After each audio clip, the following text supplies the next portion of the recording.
Y bueno, aquí estamos en los audios de Cruz Escribiente hablando de muchos temas y hoy estoy muy feliz porque estoy con un escritor colombiano muy reconocido que es nada más y nada menos que Nacho de Loyola. Nacho Loyola que ha escrito un libro hace muy poco sobre Tabio. Él trabaja allí, es además una persona muy conocida del lugar, docente, ha trabajado por toda esta zona y esta zona, si no sabían ustedes, es una de las zonas ovni de Colombia, famosas por el cerro que hay allí, es el cerro de Huayca, y así se llama su libro, Huayca. Nacho, gracias por estar en los audios de Cruz Escribiente.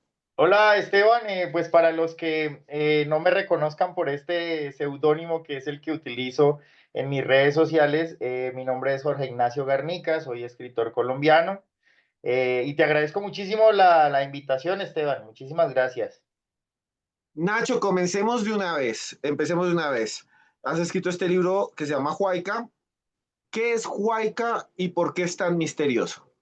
Bueno, Huayca es un libro que parte de ese relato que se crea alrededor del cerro de Huayca, la peña de Huayca le llaman otros, o la serranía de Huayca, eso depende también de la persona, en donde la gente afirma haber visto, en algunos casos, los más sensatos y otros más avesados, haber hecho contacto con seres y entidades de otro mundo o de otros mundos, porque pues no sabemos si vengan de un solo mundo en específico, o sea, de varios.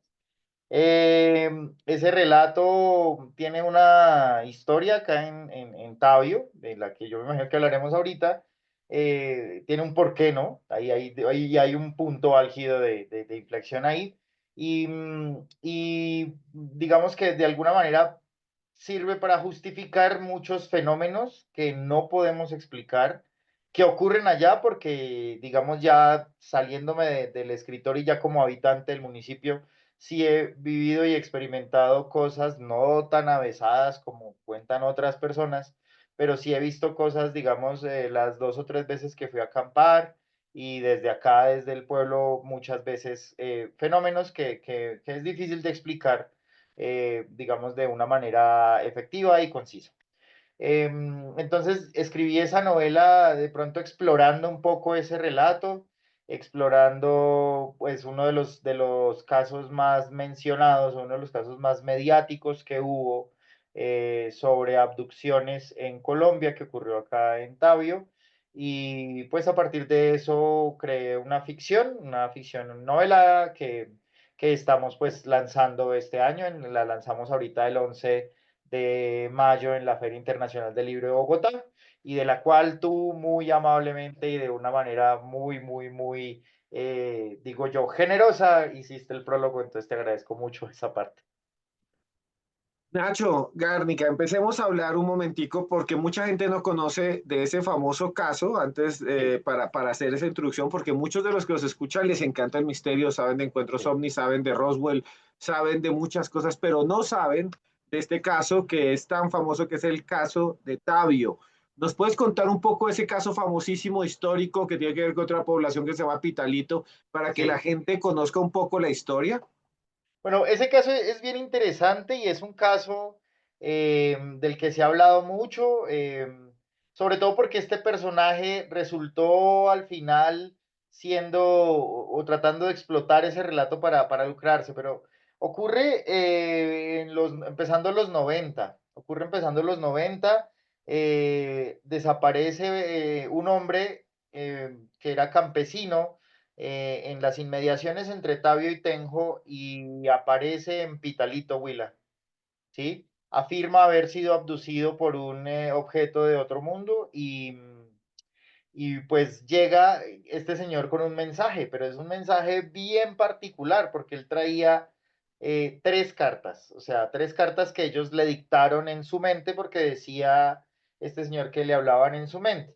Eh, si mi memoria no me falla de lo que era una carta para Monseñor Mario Rebollo Bravo, que era la máxima autoridad eclesiástica en Colombia para ese momento. Otra carta para César Gaviria Trujillo, presidente electo en el año 1990. Y otra carta para George Bush. En la de Monseñor Mario Rebollo Bravo, entonces hablaba un poco como de esta cuestión religiosa, de entender que, digamos, como que la espiritualidad era más cósmica y era menos, bueno, pues una cosa ahí que trataba de empatar la fe con este tipo de relatos. En la carta de César Gaviria, pues lo invitaba a hablar con las naciones del mundo, y en la carta de George Bush lo invitaba al desarme nuclear, que eran pues tres peticiones a mi parecer loables. Ese caso, para fortuna o infortunio, como se quiera ver, pues así sucedió. Él hizo una rueda de prensa acá en el año 91, acá en Tabio, en el foro municipal. Un amigo mío tenía ese video en Betamax y yo alcancé a ver algunas partes hace muchos años. eh, pero pues este hombre tenía como una retórica un poco confusa. Y él, digamos, esto lo que hizo fue explotar ese caso y volverlo en extremo mediático, pero en extremo extremo. Y ahí es donde empieza a generarse, o donde más bien toma una justificación, el avistamiento de luces y de objetos en la Peña de Huayca, que ya ocurría desde antes, pero que en ese auge de los 80 de Roswell, ¿sí? En esa explotación de ese mito desde lo gringo, llega a nosotros tardíamente y encontramos una explicación que a nosotros también nos satisface. Eh, Digo yo, por ejemplo, esta fecha empata mucho con ese boom que creó esta serie gringa de los Expedientes Secretos X con David Duchovny y Gillian Anderson, que era un hit acá y en todo lado. Entonces, al ver que nosotros podíamos tener relatos de esos, pues obviamente la amalgama no se hizo esperar.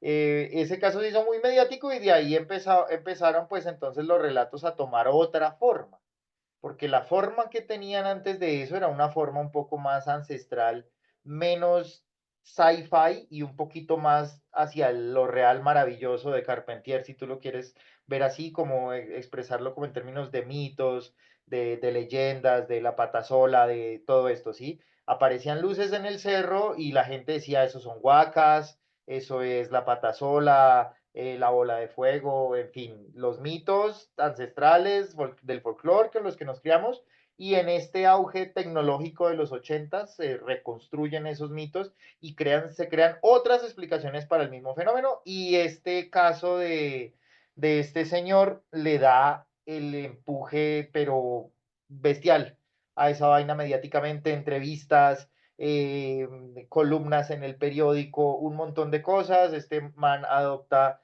ese estatus de superestrella y luego ya pues desemboca en otro tipo de prácticas, donde se inventa que él puede sanar gente, lo cual pues no era cierto, y pues bueno, eso tarde o luego de un tiempo cae ese fraude por incluso unas grabaciones que le hicieron donde se vieron que él manipulaba como ciertas cosas y hacía como comprimidos con cosas que parecían sangre para decir que operaba sin hacer incisiones, y bueno, un montón de cosas hay por ahí entre los relatos que se recogen, ¿no? Entonces, más o menos ese es como el punto álgido que empieza a darle forma a esa narrativa de los ovnis acá en Tabio.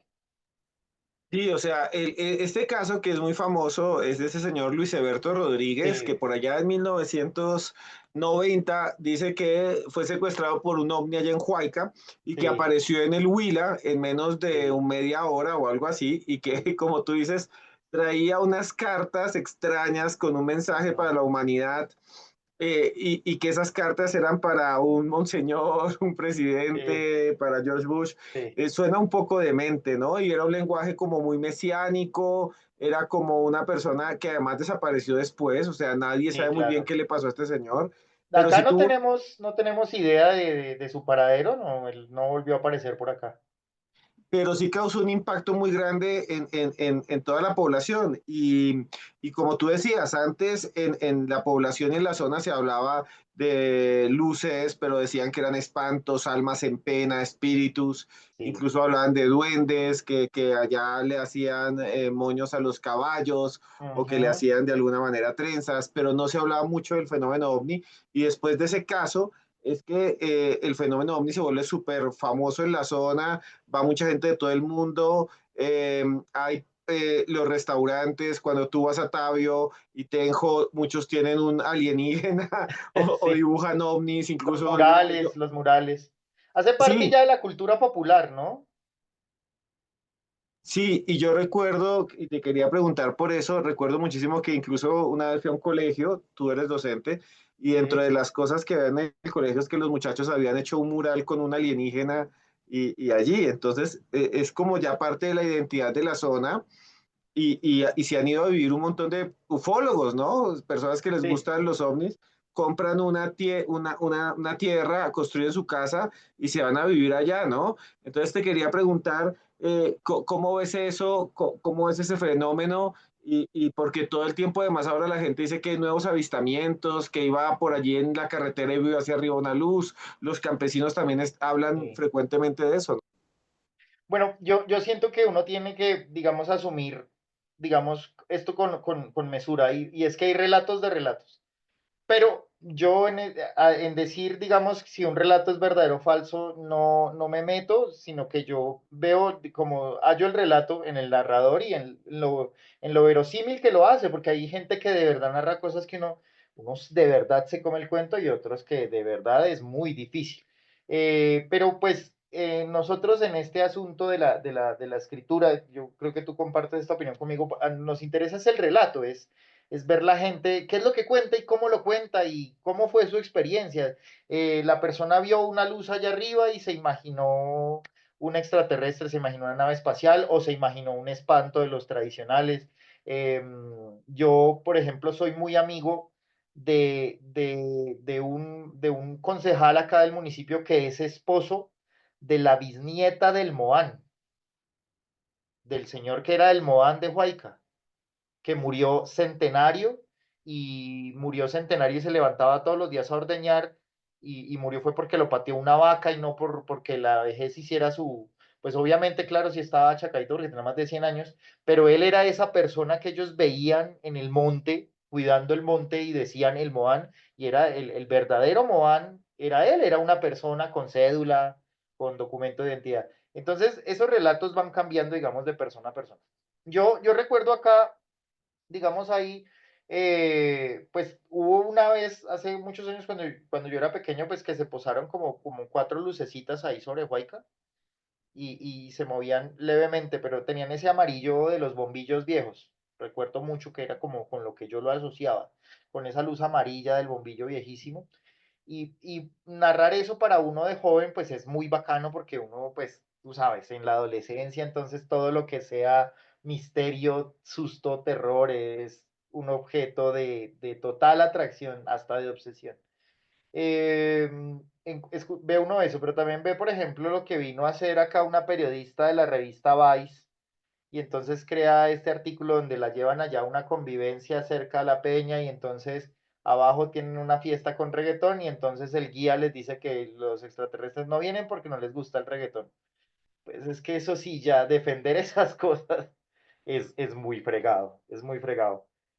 A mí me gustan los relatos, me gustan los relatos, me gusta que la gente se apropie del relato, me gusta que la gente narre sus experiencias, obviamente sin fanatismos y sin ya tratar de lucrarse como hacía esta persona de la que estábamos hablando, o de también de desdibujar la realidad a niveles risibles. Me acuerdo también que una vez vinieron unos chicos muy bogotanos y entonces ellos dijeron que allá arriba empezó a llover, pero la lluvia no los mojaba.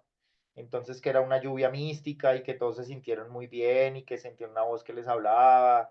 Y yo digo, bueno, chévere, el relato es bien interesante, pero pues hasta qué punto que a ti te coja una llovizna allá arriba es algo paranormal, porque es lo más normal del mundo y que la llovizna no moje, pues hay que ver, eso sería como pues ampliamente relativo, o sea, bueno, entonces pues yo pienso eso, yo pienso que todos esos relatos tienen en términos de tradición oral cierto valor, pero pues uno tiene que seleccionar también qué relatos de verdad están apegados con el misterio que hay, porque si hay algo allá y en esto sí digamos, de ese parapeto no me voy a bajar, es que yo como habitante y muchos acá sabemos que allá hay cosas que no obedecen a lo que uno cree que es el orden natural de las cosas, y digo que uno cree porque hay cosas que nosotros vemos pero no entendemos.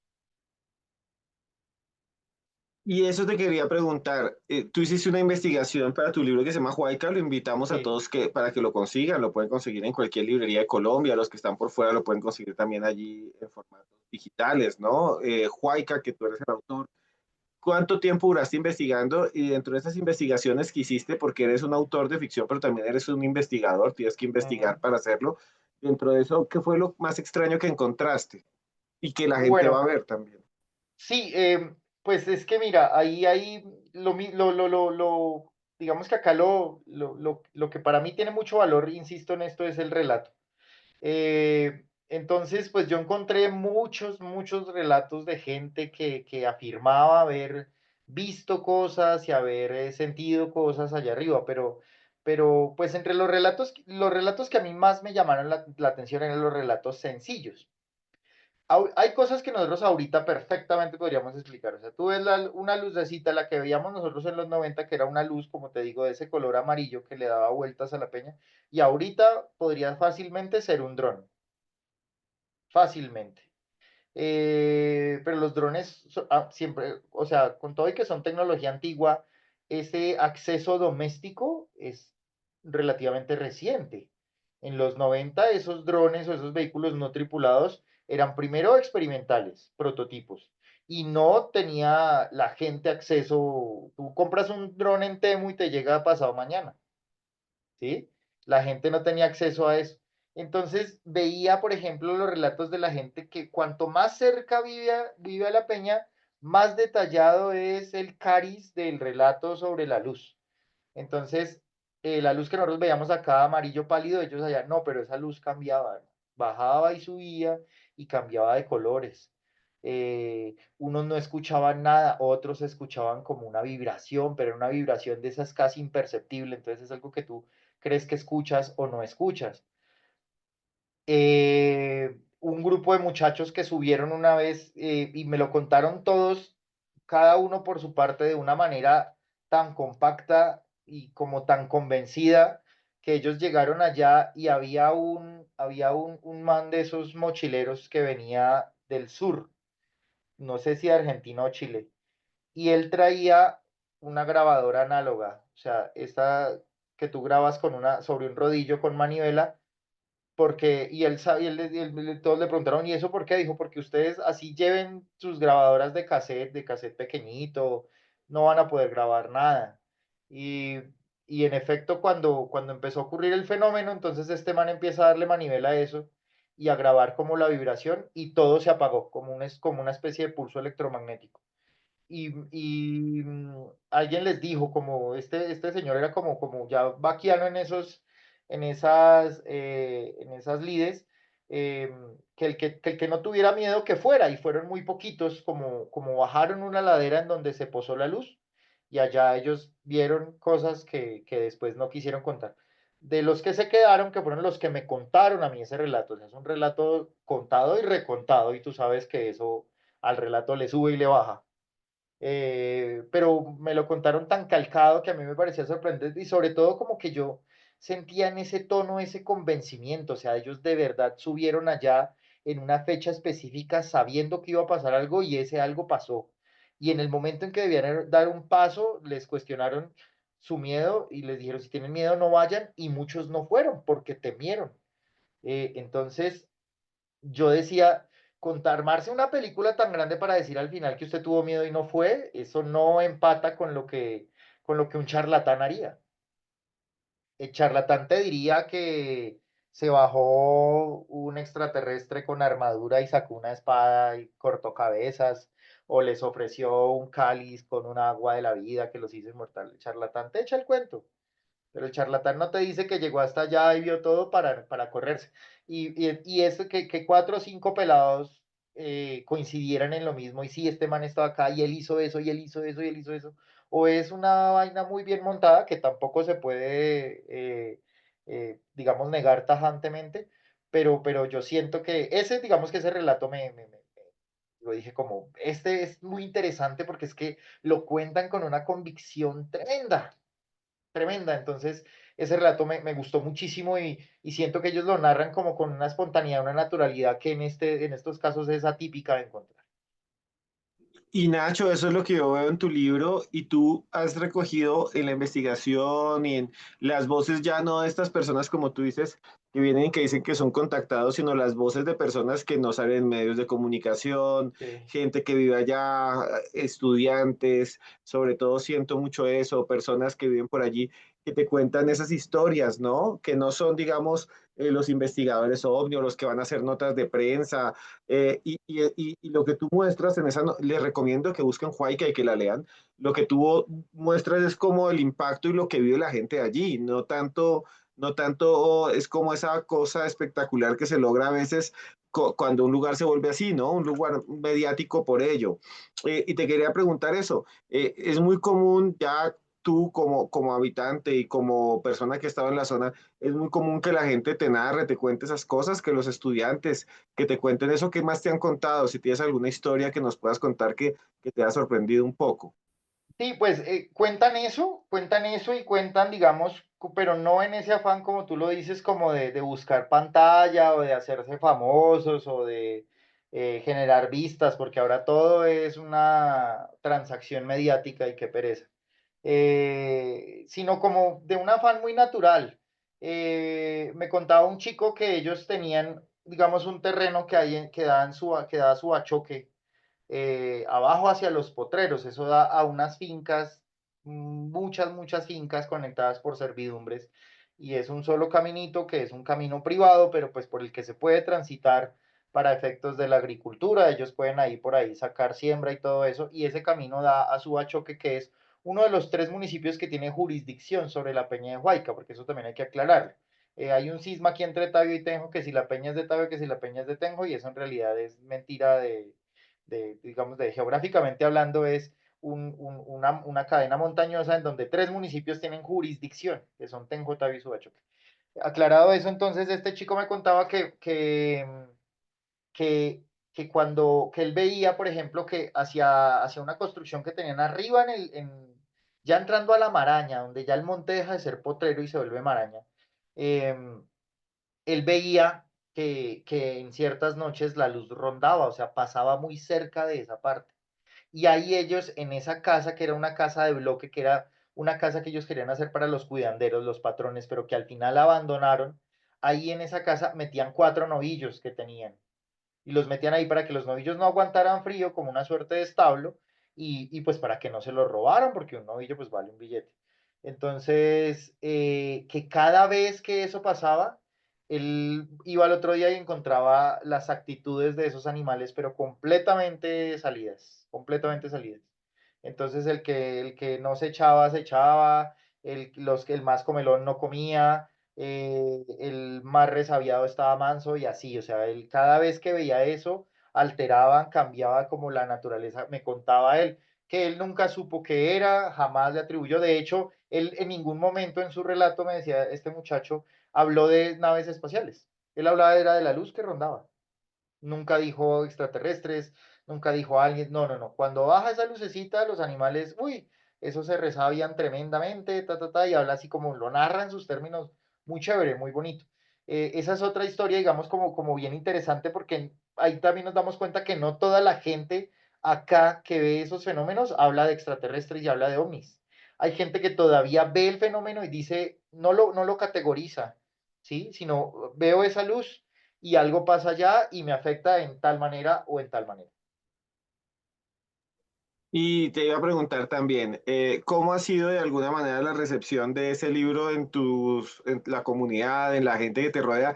Porque es que tú hiciste la investigación, escribiste la ficción, pero para hacer ficción como escritor tienes que hablar con la gente antes y también Claro. después. ¿Qué te han dicho? Uy, usted escribió este libro, ¿qué te Sí. cuentan? Pues ha sido muy chévere porque es que, digamos que yo camino acá por el pueblo todo el tiempo. Salgo por la tarde a hacer los mandados y todo, y pues todo el mundo me conoce. Entonces ha sido muy chévere porque es encontrarnos en facetas de amigos, de conocidos de mi mamá, por ejemplo, que es la verdadera influencer porque para 35 veces en una cuadra a saludar gente. Entonces, digamos que me abordan y oiga, yo estoy en esta parte y estoy en esta parte, pero yo aparte de eso traté de hacer en el libro un retrato muy, muy sentido de mi pueblo, de una descripción no solo de los relatos, sino de los lugares. Entonces hablo del parque, hablo del foro, hablo de la peña, por supuesto, de las aguas termales, en fin, digamos, restaurantes que hubo aquí hace muchos años, bares que hubo aquí hace muchos años, costumbres que se tenían. Entonces yo, digamos que también me metí ahí como un extra dentro del libro, y algunos me han reconocido, ah, usted es este, yo me acuerdo de esta parte y yo sé que ese es usted, pero en una parte de un medio párrafo ahí que va pasando alguien por algún lado, o entran a algún lado y alguien los atiende, ahí estoy yo escondido. Entonces ha sido muy chévere porque la gente aprende a verse también, así no aparezca ahí, aprende a verse. Veía yo, por ejemplo, una vaina bien curiosa. Yo puse en el libro a Andrés Chaparro, que es el bibliotecario acá, y como un personaje que ayuda a los protagonistas, les da una orientación sobre en su pesquisa.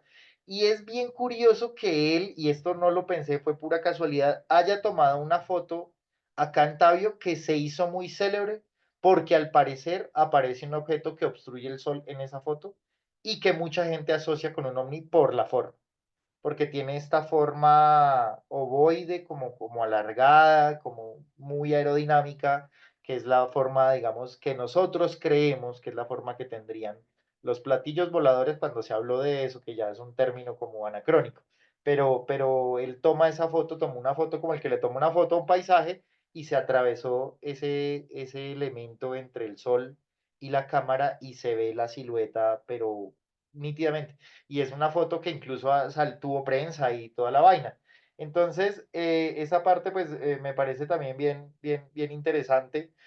Ha sido muy, muy bonito como ofrecer este relato con todo y la parte ficticia como un homenaje a mi pueblo, y no como por exaltar la charlatanería, sino por el contrario, mostrar, digamos, que pues, no los rumores, sino los relatos de la gente construidos de voz a voz y todo eso dentro de un pueblo tienen un valor, y no es solo el chisme, sino que construyen una identidad y una idiosincrasia. Entonces nosotros éramos pueblos, fuimos pueblos de brujas, y fuimos pueblos de duendes, tú lo decías, y fuimos pueblos de espantos, fuimos pueblos de huacas, de guaqueros, fuimos pueblos de oro enterrado, ahora somos pueblos del espacio exterior y no sabemos mañana de qué vamos a hacer el pueblo, pero eso a mí me parece maravilloso.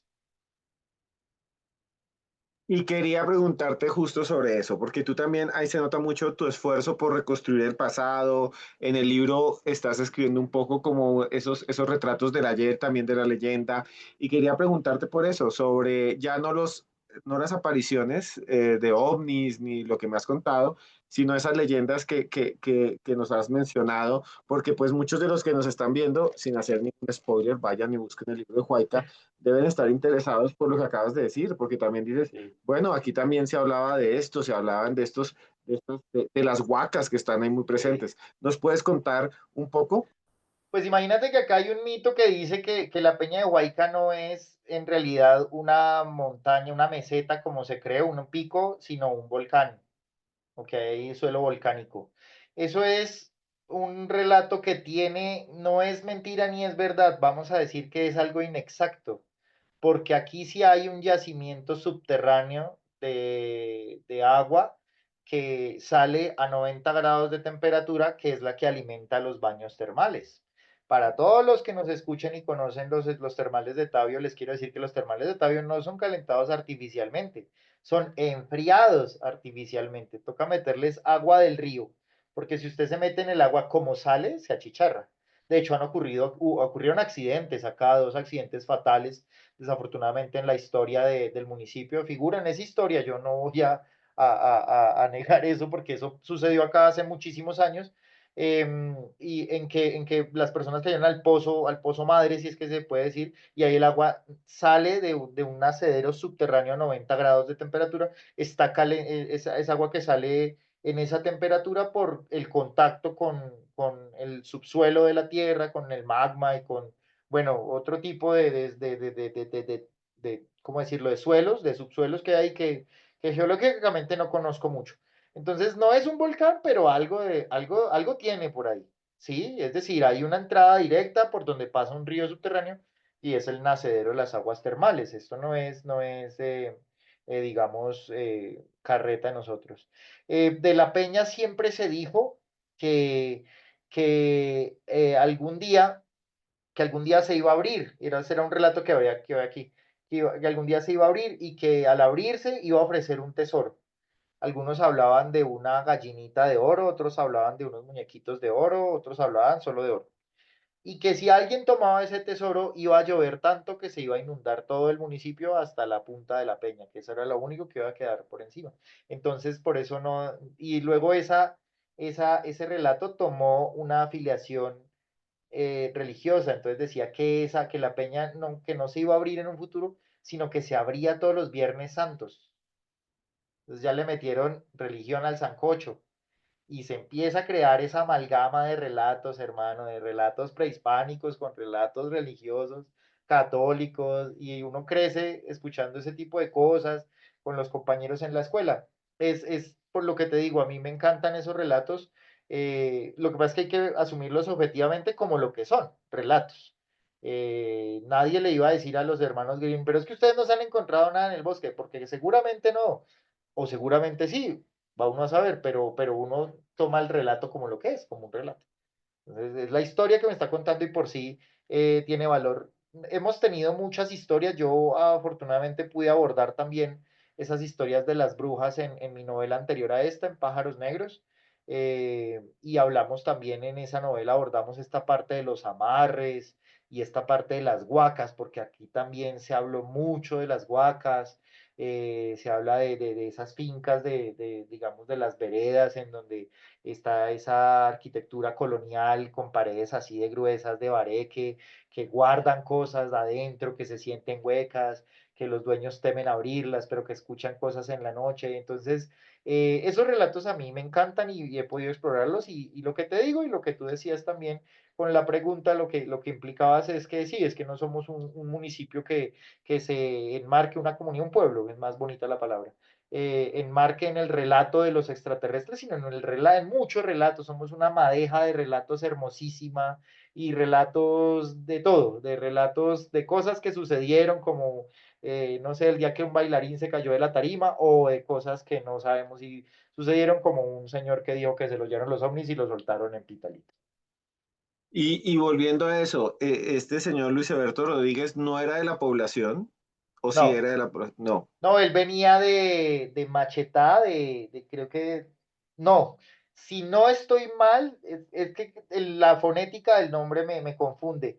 No sé si era Machetá, Gachalá, Gachetá o Caquesa, uno de esos cuatro o un municipio que tiene, pero sé que era Cundinamarca. Y él llegó acá escapado, digamos, de un pueblo donde salir era muy terrible, muy, muy difícil era salir de allá para esa época, y él algún día se le trepó un camión y se fue para no volver, que era pues, lo que se acostumbraba en esa época, digamos, de la segunda mitad, primera y segunda mitad del siglo XX en estos pueblos, era que el que se iba no volvía, iba a probar suerte y de pronto si algún día lograba el éxito regresaba porque tenía modos, pero si no, ya le tocaba hacer vida ya esposa, hijos, casa en algún lugar o no sé. Yo tengo un familiar, por ejemplo, uno de los hermanos de mi abuela, que él desapareció adolescente, a los 18 se fue a la casa y se fue. Y lo último que se supo de él es que lo vieron en una mesa de juego por allá en el eje cafetero. En una mesa de juego lo vieron. Y dijeron, ese es el hermano de tal, de que viven, son de Tabio y no sé qué. Y eran esos relatos que viajaban geográficamente hasta llegar hasta acá. ¿Quién le contó a mi abuela? Pues un amigo del vecino de ta, ta, ta, del tío de ta, ta, ta, ta, ta, ta, ta, ta, ta, que estuvo allá llevando papa o cargando papa o arando la tierra y lo vio en la mesa y dijo, él es, porque lo conozco, porque si, todos los relatos no solo nos construyen, sino que también se teletransportan más fácil que los ovnis. Y te iba a preguntar eso también.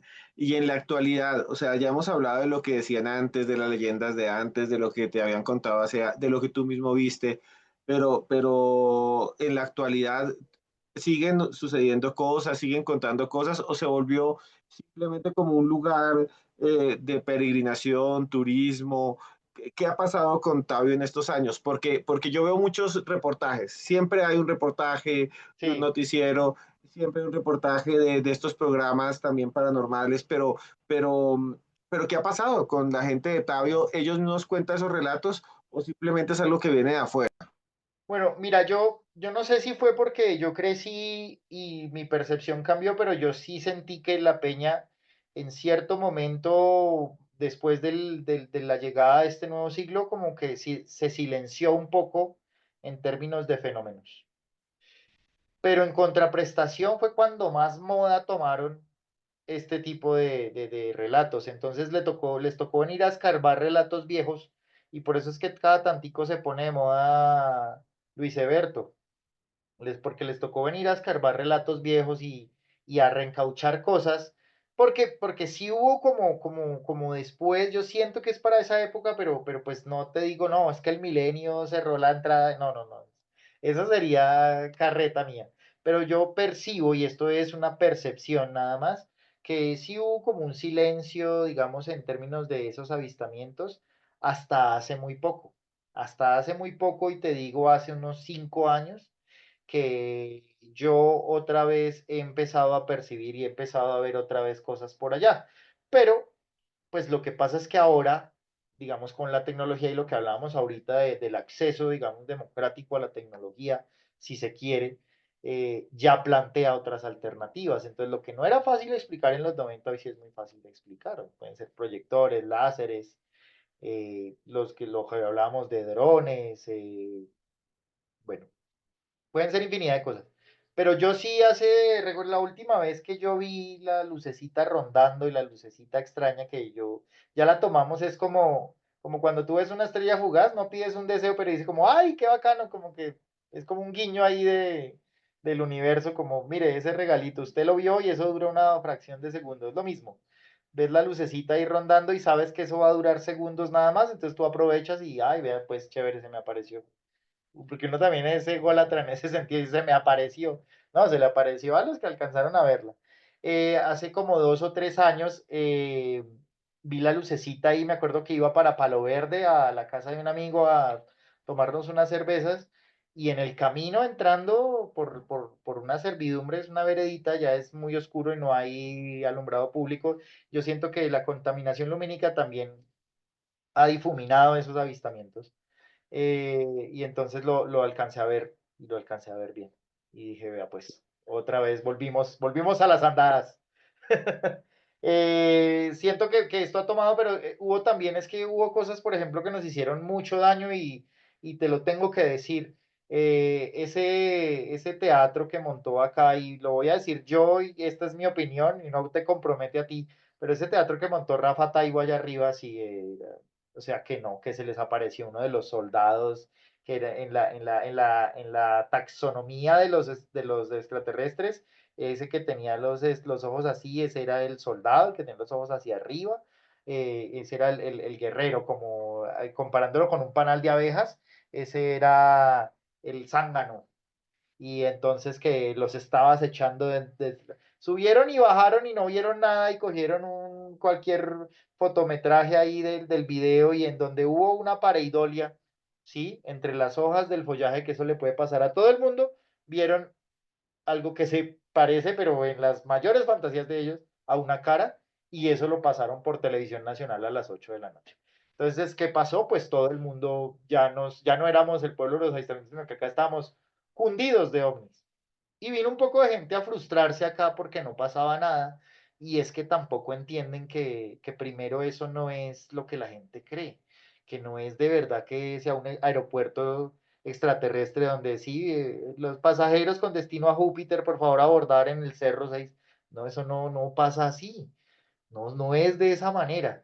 Entonces, siento que había como unas ganas de generar una histeria colectiva que hizo, en realidad lo que hizo fue debió desdibujarlos a ellos y lo que hizo fue como atacar los relatos de acá de la gente, que si eran relatos de cosas que habían visto, entonces ya todos quedamos al nivel de la charlatanería. No me gustó para nada cuando yo vi ese show, eso fue como para el 2016, yo no recuerdo cuándo fue que pasó eso, fue seguidito de lo del Bronx. Recuerdo mucho porque este man se hizo célebre, fue por venir a Colombia a meterse a lugares como muy tensos y entonces fue al Bronx y toda la vaina y chévere. Pero en esta parte del relato, pues a mí no me gustó y pues yo digo, ahí uno tiene que guardar ciertas proporciones. Eh, pero pues bueno, es que cada cual crea su relato y su historia de esa manera. Yo siento que este asunto está muy en auge ahorita. No es que haya yo escrito la novela por eso, sino porque yo sentía que quería explorar ese relato en algún momento y afortunadamente llegó en un momento como de un furor, pero este furor es más bonito que ese furor que querían sembrar hace unos 8 años, porque este es un furor muy del relato, entonces muy de lo que tú decías de pintar el ovni en la cuadra, hay chicos que se han tatuado como la cara del alien. Bueno, hay muchas cosas que ya no es, yo vi un ovni, no, yo vivo en Tabio y ya usted conecta una cosa con otra, y un campo semántico alrededor. Y sí siento que ahí ahorita se está hablando otra vez.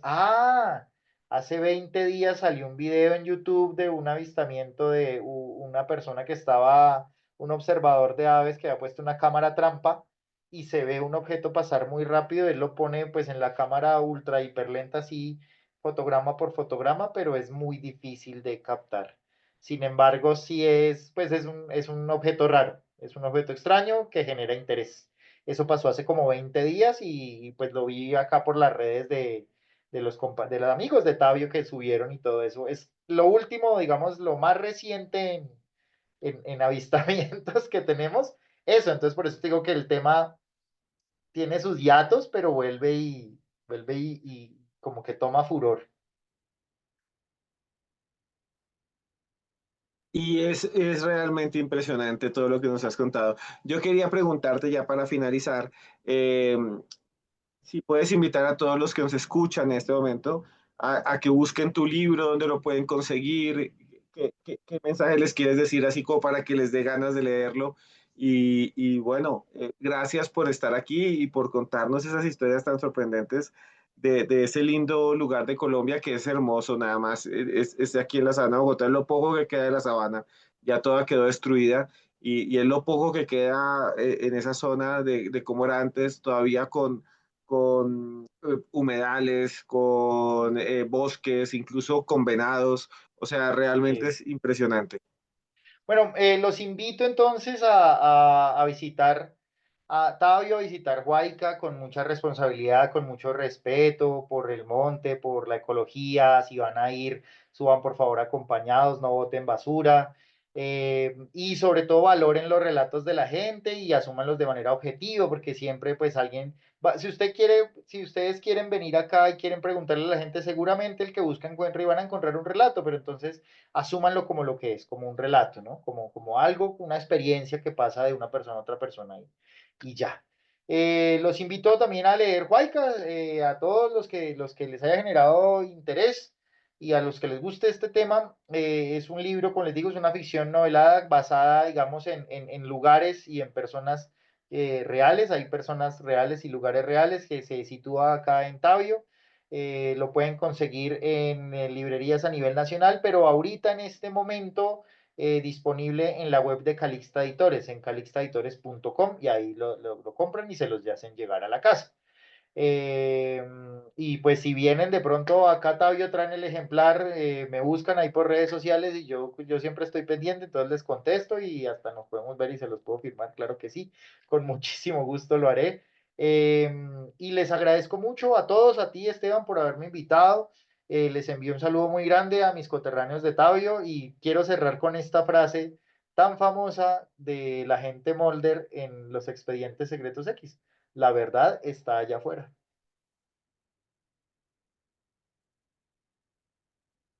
Así es, así es. Y muchas gracias, Nacho. Gracias, Nacho Gárnica, por estar aquí con nosotros. Para mí ha sido un honor que nos cuentes todo eso. Espero que busquen tus libros, los recomiendo muchísimo. Y este, no solo este, sino todos los demás que has escrito. Y bueno, muchas gracias de verdad por atendernos. Se te quiere mucho. Gracias. Gracias.